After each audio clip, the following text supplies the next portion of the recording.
Everyone, so again we are back in our next session of S-Cube tutorials. I had raised a question about what is additive identity and additive inverse. So I am going to discuss this topic.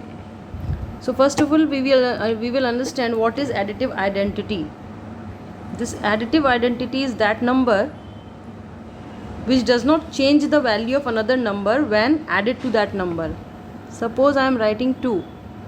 And if I add this number with 3, I will get 5.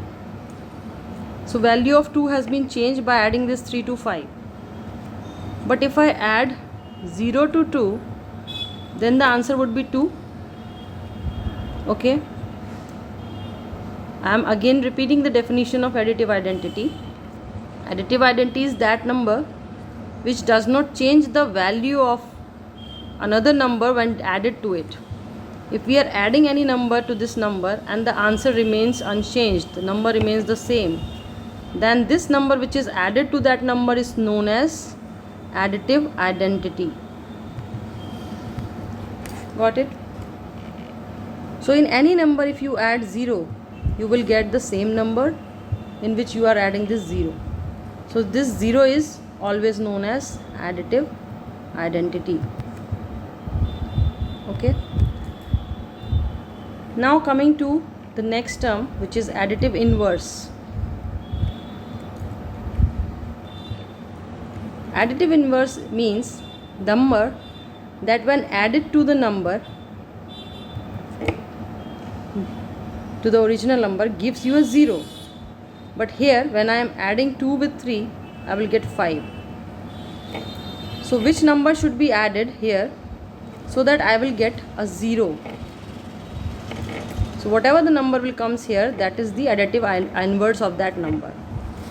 So if I add the same number with an opposite sign, then I will get this 0. So what is additive inverse of a number? Additive inverse of a number is that number which when added to the number gives you 0.